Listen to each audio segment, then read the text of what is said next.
Hello, everyone. I'm Amber, and I'd like to share a story about my mother-in-law's behavior toward me and how I handled the situation. My mother-in-law, Patricia, has always been quite curious about my inheritance. Since I married her son, Raymond, she's frequently asked, "Amber, when will you receive your inheritance? I heard it's around $35 million. Just think of the luxurious life we could have with that kind of money. It's taking forever to process, isn't it?" Her persistent inquiries revealed her keen interest in my finances. Initially, I naively shared details about my inheritance, a decision I now regret. Following that, Patricia became overly friendly and her constant questioning began to wear on me. My husband, Raymond, and my father-in-law, Gary, would often reprimand her. "Patricia, you need to stop bothering Amber about her inheritance," they'd say. "It's irrelevant when or if she receives it. It's none of our business." Raymond even pointed out, "Mom, you're being incredibly rude and irritating to Amber. We're doing well financially and even supporting you and Dad. What more could you possibly want?" Yet Patricia continued to dream aloud of a more extravagant lifestyle, suggesting we could move from our current home into a mansion. Her fixation on my finances was evident. In an attempt to shift the conversation, I joked, "Who knows if I'll ever receive that inheritance?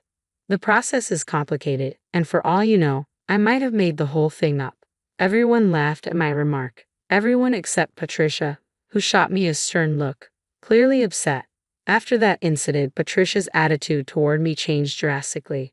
She became openly hostile and insulting, revealing her greed and how deeply my words had affected her. Her behavior escalated, showcasing a surprising level of animosity once she realized I might not be as wealthy as she had imagined. A turning point came one day while Raymond and Gary were away. I found myself alone with Patricia in the kitchen, where she regarded me with disdain. With an air of urgency, she demanded that I follow her to her room, signaling the start of an unexpected and challenging confrontation. "We need to talk in private," she insisted, and her insistence only piqued my curiosity while making me uneasy. A thought flickered through my mind, connecting her urgency to a potential postnuptial agreement. Though I wasn't entirely sure why that notion lingered, I was determined not to be left in the dark. I followed her into her room, and to my surprise, Patricia locked the door behind us. Gripping the keys tightly, she demanded, "Amber, you're staying in here until you sign these papers." I was taken aback, struggling to understand her motives and the severity of her actions. With an intensity that left me uneasy, Patricia explained that she wanted me to sign a post-nuptial agreement prepared by a lawyer. This document was designed to ensure that I would have no financial claims against Raymond in the event of a divorce. I was stunned and couldn't fathom why she would assume that Raymond and I would ever part ways. Despite my protests and disbelief at her insinuations, Patricia remained unyielding, insisting that she had everything under control and implying that she would play a significant role in our future. Reluctantly, I began to read the document, curious about its stipulations and the extent of its demands. The agreement was strict, stating that in the event of a divorce, neither Raymond nor I would have any financial claims on each other, effectively denying alimony and any division of assets. This meant we could only retain what was individually in our names. The terms were shocking and ignited a wave of anger within me. I confronted Patricia, questioning the necessity and suddenness of such a document. We had never discussed any prenuptial or postnuptial agreement before, and her actions seemed to suggest deeper issues and intentions. This situation had escalated far beyond simple family dynamics, revealing a complex web of motives and potential conflicts. Patricia's true colors emerged as she confessed that she had initially welcomed me to the family under the assumption that I would inherit $35 million, which would eliminate the need for a prenuptial agreement for her son. Now, she accused me of lying and called me a gold digger, claiming I was a financial burden to Raymond. She insisted I sign the prenup to protect his assets, all while plotting our separation. It became painfully clear that Patricia's silence about a prenup all these years stemmed from her hope of benefiting from my supposed inheritance. Upon discovering that the inheritance might be a mirage, she aimed to strip me of any future claims to Raymond's assets. Her manipulative plan was evident: to fabricate a narrative or create a scenario that would push Raymond toward divorce, favoring a wealthier match to secure a luxurious life for her family.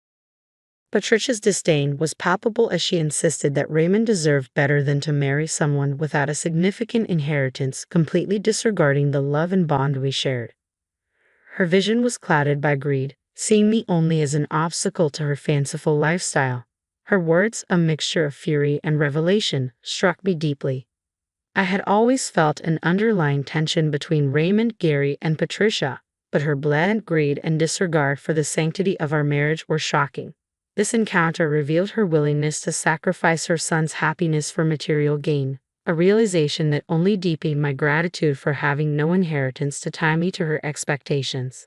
Determined not to let Patricia's manipulations dictate my choices, I stood firm against signing the post-nuptial agreement she waved in front of me.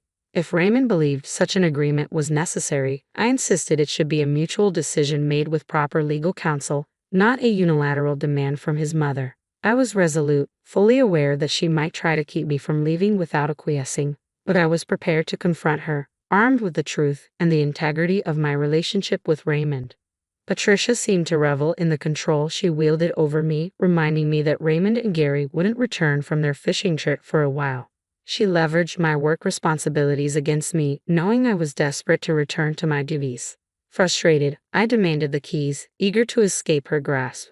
But then, she escalated the situation, painfully grabbing my hand and hurling cruel accusations at me, calling me a gold digger among other insults. My anxiety soared as her grip tightened and her screams filled the air, drowning out my boss's persistent calls for my return to work. Feeling trapped and overwhelmed by Patricia's intimidation and the pressure of my pending responsibilities, I reluctantly signed the document she presented, watching her satisfied smirk grow wider. As soon as she released me, I dashed from the room the moment she unlocked the door, locking myself in another room to find solace and safety. Once alone, I took a deep breath, trying to calm my racing heart and process what had just happened.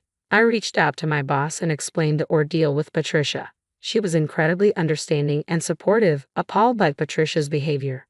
She kindly offered me the day off to recover from the distressing incident. Determined to document the physical evidence of Patricia's aggression, I photographed the bruises on my arm, stark reminders of how far she would go. As I reflected on her actions, my frustration and anger mounted. I knew she needed to face consequences for her behavior. Rather than disturbing Raymond and Gary while they were away, I decided to wait until they returned to address the incident in person. When they arrived the next day, cheerful from their trip, the atmosphere quickly shifted as they sensed the tension between Patricia and me. Raymond, sensing something was off, approached me for answers, but I asked for some time before going into detail.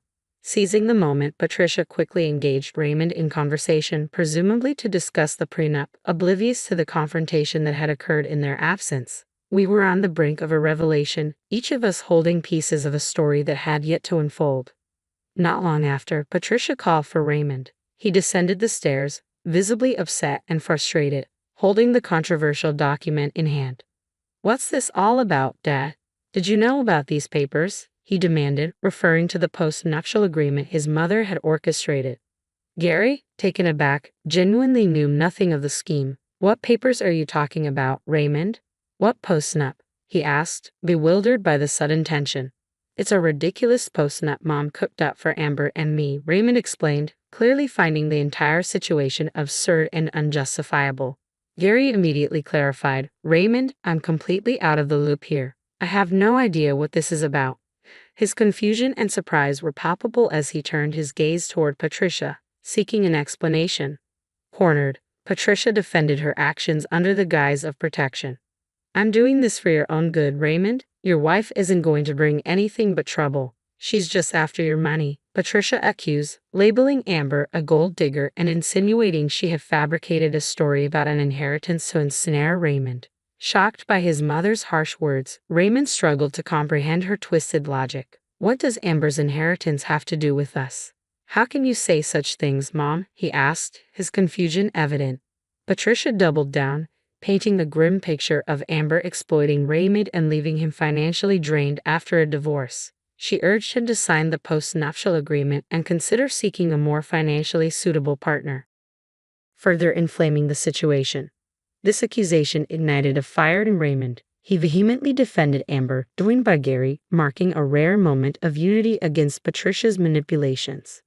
It was a turning point for me, witnessing Raymond stand up for our relationship and dispelling any fears about his loyalty.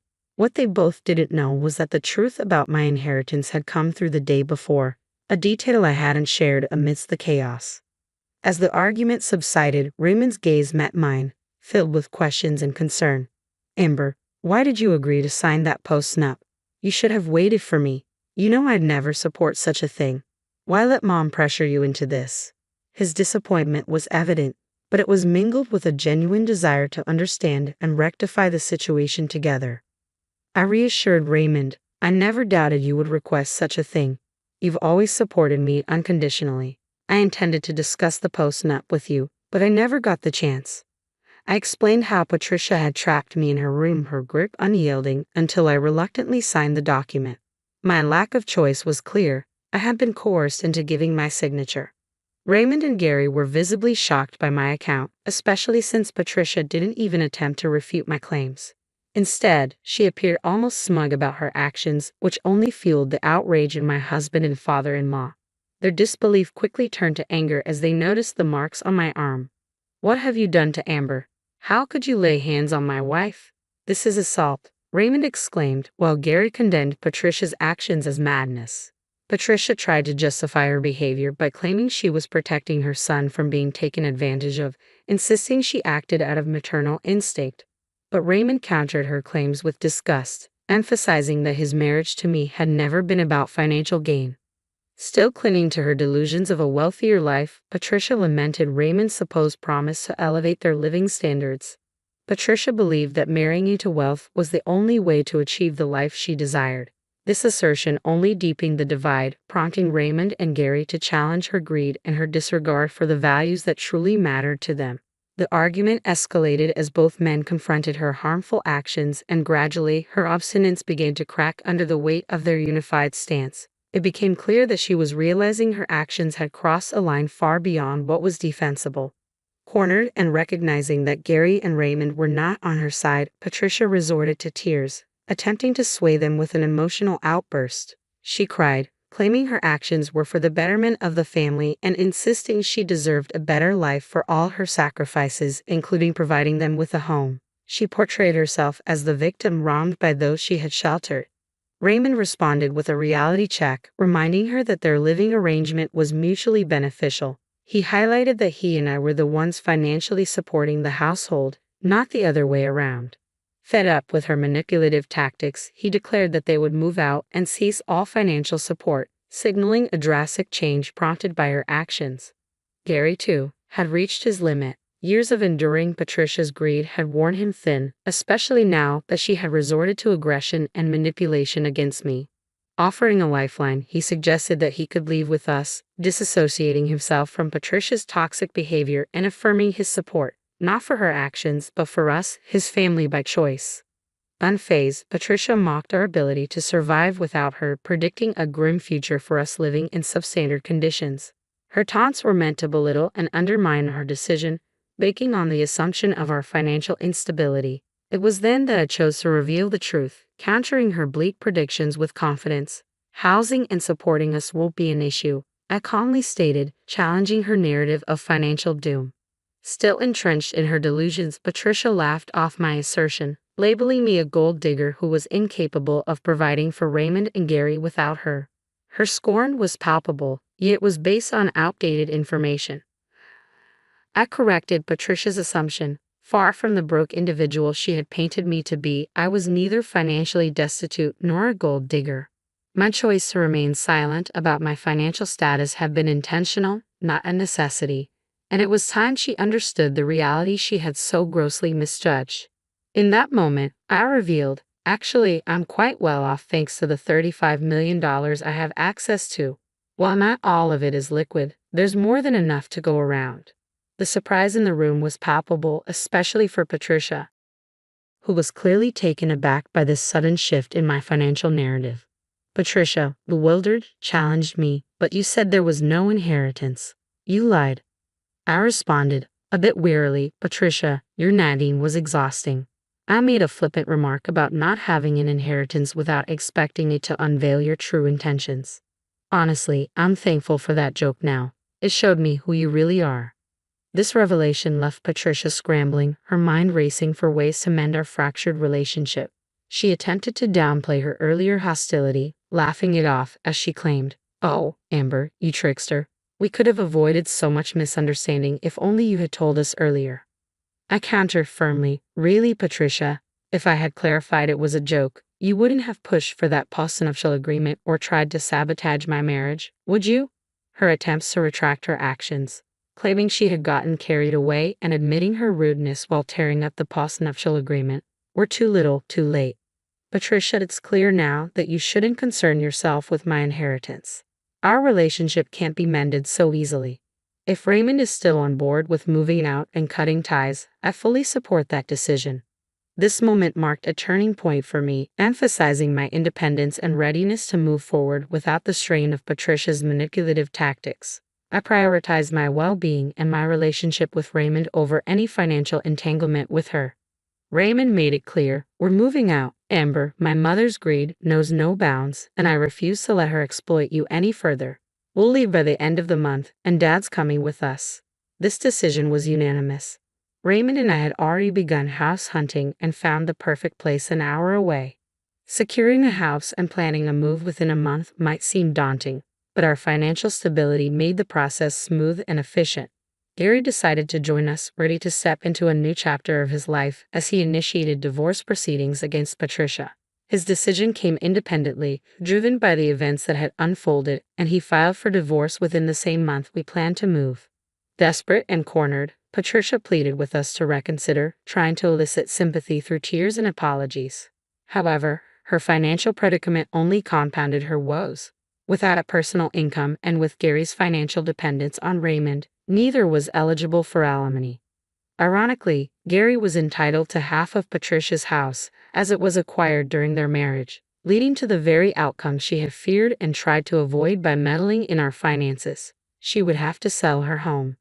The divorce process dragged on for a year, marked by mandatory separation periods and Patricia's visible distress over her dwindling finances. She was forced to expedite the sale of her house for survival. After the divorce was finalized and their assets settled, Gary opted for a modest apartment, valuing his independence and wishing not to impose on our new life. We continued to support him financially, able to do so comfortably. While tumultuous, this series of events reinforced our family bonds, underscoring the importance of integrity, support, and the true value of relationships over material gain.